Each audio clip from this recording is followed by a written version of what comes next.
This is Reframe, the podcast from the College of Education, Health, and Society on the campus of Miami University. In this episode, we explore the mysteries of movement.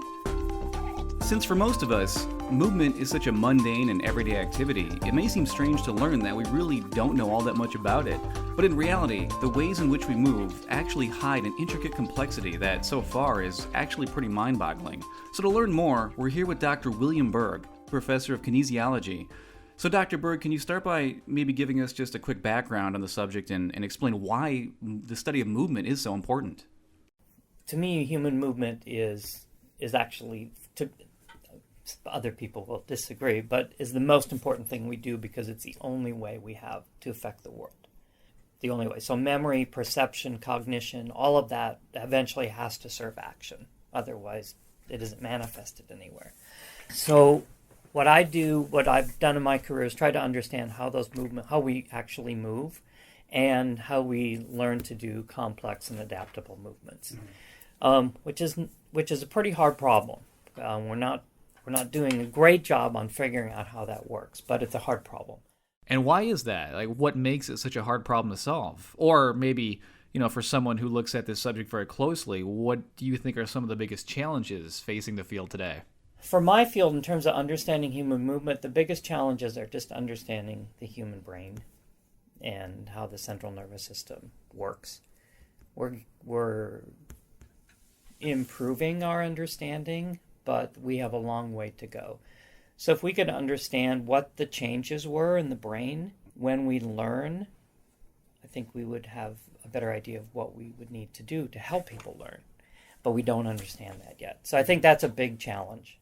Do you think, is there any way to know how much we don't know yet? I mean, this kind of makes me think of any number of cosmological problems where, as soon as scientists learn the answer to one particular problem, it really just opens the door to so many more questions, so many different things that we didn't even think to ask in the first place. Is the study of movement kind of that way at all?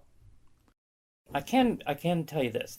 In terms of what we know about movement, it's significantly less than we know about other things. Let me give you an example. So for cognition, human thought, decision making, we're pretty good at designing, for example, computers that can do the cognition of a human being.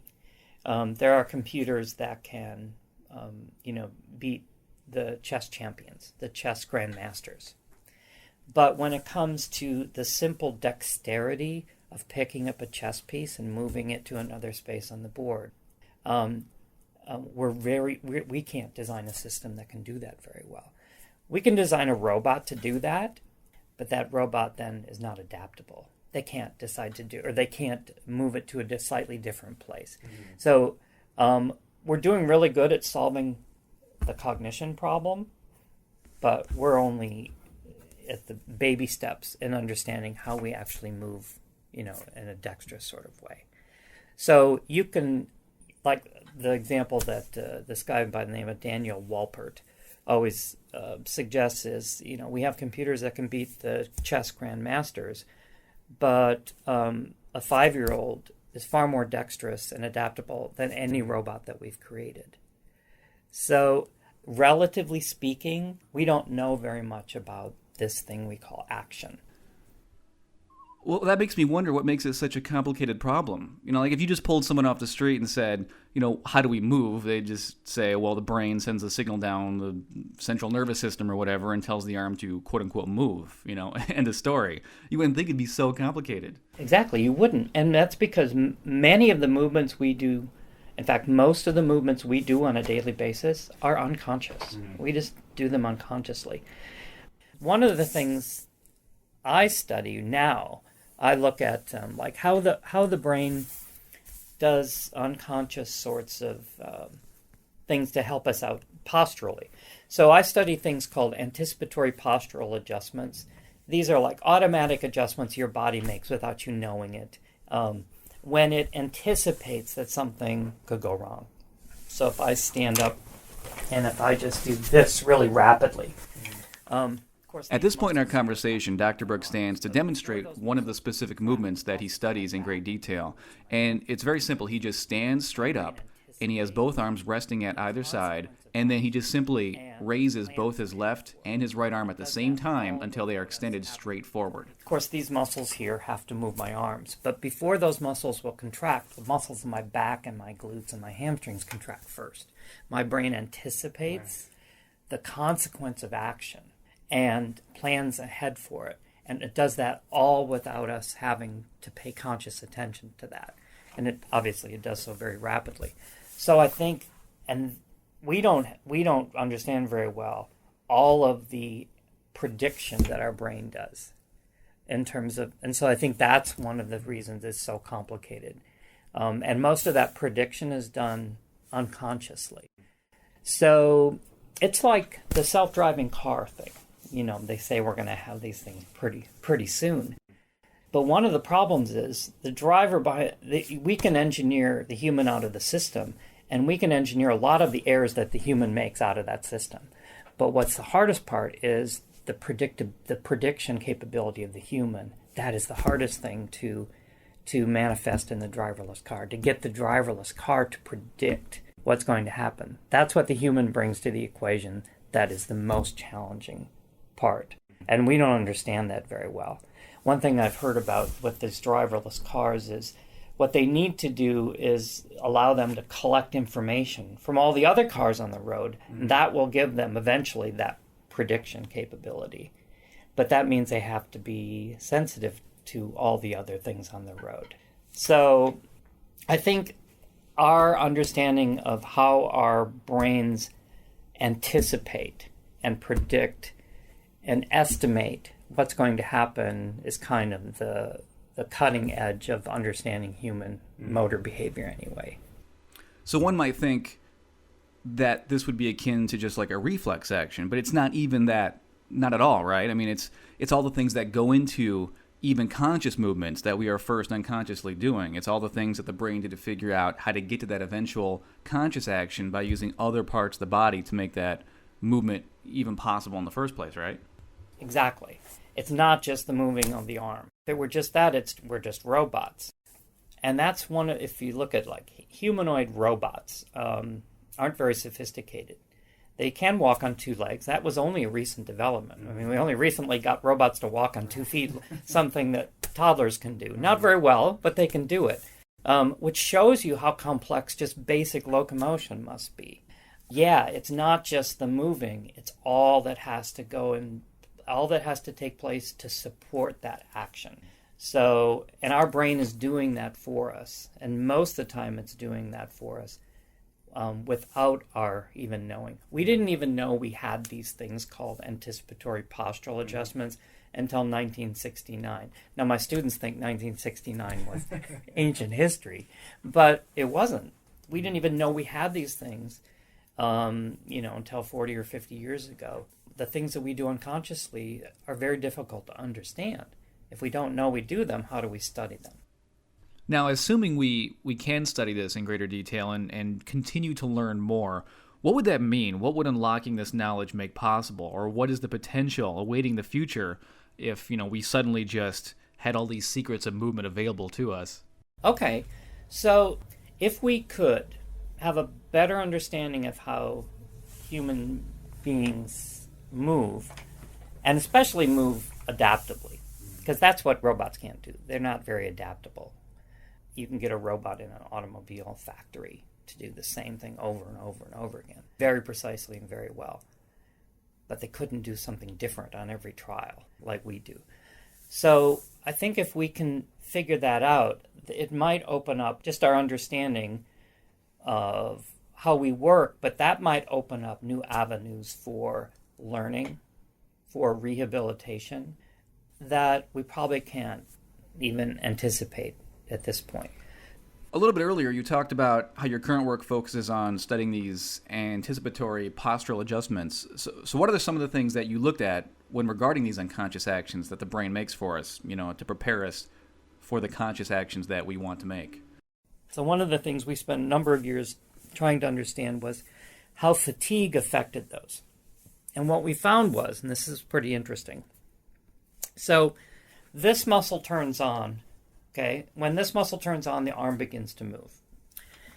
But there are a bunch of anticipatory contractions going on in a different part of the body. When those muscles are tired, that is actually earlier. Mm-hmm. And so there's an earlier onset of that anticipatory postural adjustment when the muscles are fatigued. You say, well, why would that be? Well, if they're fatigued, they probably don't generate force as fast, and so they need more time. Mm-hmm. And so this is even more amazing, that the body doesn't just anticipate the consequence of your action, but it also anticipates the ability for it to compensate for that based on the state of the system. So when your muscles are really tired, the brain seems to know that it better turn those glutes on earlier, because it's going to take it longer to generate the force necessary to stabilize you before you actually do the movement that you were intending to do. And it's that's amazing to me. All of that is going on without your awareness. It kind of seems crazy to me to think about how this is all going on. I mean, just your simple example of just standing and extending both arms straight forward. I mean, that's not even considering all the different movements we make all the time simultaneously. You know, it's crazy to think how deep that rabbit hole of complexity might go. Exactly. And so in a reductionistic laboratory setting, like we use just to make sure we're isolating what we want to study, it's amazing enough. But then put that in the context of real-world action, where you have multiple limbs moving at the same time and perhaps multiple contradictory perturbations or disruptions to your posture, then, yeah, you're down the rabbit hole into a complexity that we really can't even imagine. But clearly, our brain handles it. So, yeah, the brain obviously, I mean, is directly involved in movement. I guess this makes me wonder is it actually movement research or is it brain research? Or I guess another way to put that would be, could other scientists, maybe those who study like neuroscience, for example, be doing this same kind of work? Yeah. Or you could be in the engineering school and there are people in engineering do research. So movement is so pervasive. It's why I like to teach movement. I mean, because it's impossible not to get a student interested in movement. A movement is essentially, necessary for life. So it's impossible not to make it relevant. But you can come at movement from any variety of approaches. And not just the brain. There's a whole theory that suggests that most of what we observe in human adaptable movement is self-organized. Not unlike, water boils when you raise the temperature. Its state of action changes in a predictable way. That's called self-organization. And there are fairly compelling evidence that our movements can self-organize as well. There's one example I'll give you because I think it's cool. So there are things called passive dynamic walkers. If you Google that and you go to YouTube, you'll find these little things on treadmills, and they're just little legs, okay? They look like us from the waist down, but they're just mechanical systems. There are no motors, no computers, just hinges and limbs. And when they turn the treadmill on and give it a little bit of an incline, which gives it energy, these guys will walk along, okay? Mm-hmm. They walk. But there's no brain, there's no motor, no magic dust that we know of coming down, making them move like us. So when I show the students these videos, I say, what does it look like? And they say, it looks like us walking.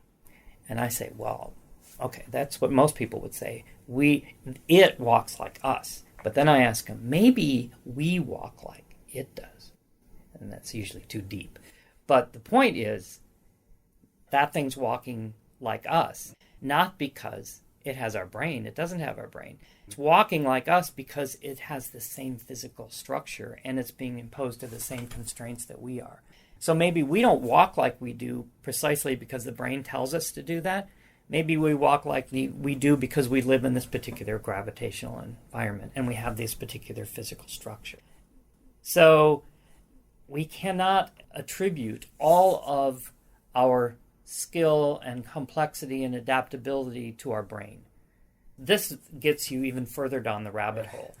So what we ultimately also have to understand is not just how sophisticated the brain is at like predicting what's going to happen and telling your body what to do and perceiving what it's doing, but we have to understand how the brain learns to take advantage of the intrinsic properties of the environment. Because that's one thing that happens with learning too. So how does the brain learn to take advantage of our current gravitational environment? In other words, get stuff for free.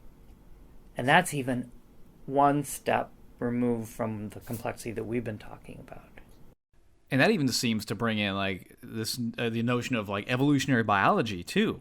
I mean, for example, if maybe someday we had a population in the far future that's on a different planet with different physics, and there was like a newborn with quote unquote Earth physics programmed into its brain, but now growing up in this new environment, would the brain of that person, still grow up to walk the same way, or would it somehow reprogram itself or adapt? Yeah, and for example, if you look at astronauts who come back to Earth, you might have seen that sometimes when they get off the plane, they don't walk very well because they have de-adapted, if you will, to our gravitational environment. So part of learning is not just the brain prescribing. What I try to convey to students is what you see when you watch people move is not the brain precisely telling them exactly. The brain is also just taking advantage. So when I want to put my hand in my pocket, all I got to do is turn this muscle off, right? You don't have to imagine that the brain is contracting all of the other muscles unless I want to do it quickly. So, but what I'm trying to say is you could also be in physics studying movement because that's kind of the dichotomy in my field, is those who ascribe to the idea that the brain prescribes. So there are these programs, these like computer programs in our brain telling every part of our body what to do at a particular time. We know that's how computers work. Okay, maybe we work something like that. And then there are those who say, no, most of what you see is this organic self-organization. What's true is probably it's a combination of both. I have to say that I've never considered how deep and profound of a mystery movement actually is before, but you explained it in such a way that made even me like easily understand how intriguing it all actually is. Well, I'm good. And how complex, And yeah, thank you again for your time and for talking to us and explaining this to us. All right. Well, it was good talking with you. You too. Thank you. Thank you so much.